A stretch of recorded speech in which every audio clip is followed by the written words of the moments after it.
I didn't always have a language for this. For a long time, I believed what I was told, that if a child was fine in school, then whatever happened at home must be something else.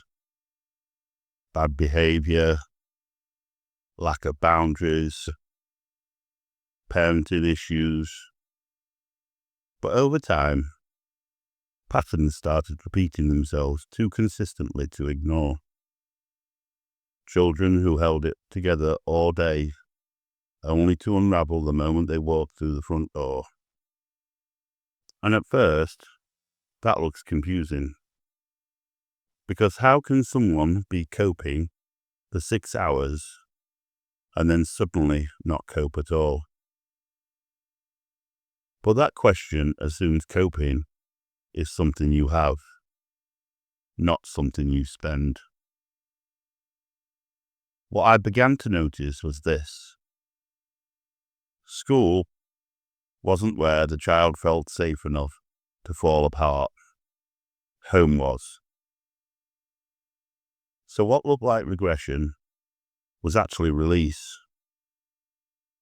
These weren't children choosing to be difficult. They were children who had been managing their bodies, their expressions, their reactions, minute by minute, in environments that asked too much for their nervous system. Too loud, too fast, too socially complex, too unpredictable. And the cost didn't show up in the classroom. It showed up later. In exhaustion that sleep didn't fix. In anger that felt disproportionate. In silence that worried parents but went unseen everywhere else. What struck me most was how often the same sentence appeared. They're absolutely fine here. And I don't think that sentence is malicious, but I do think it's incomplete.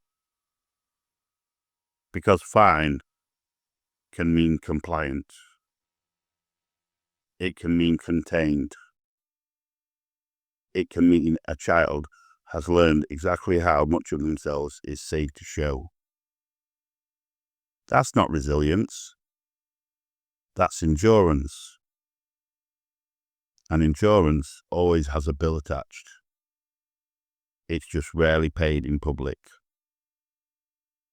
Once I saw this, I couldn't unsee it.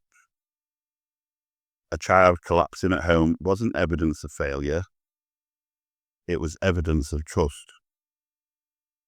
The body letting go because it finally could.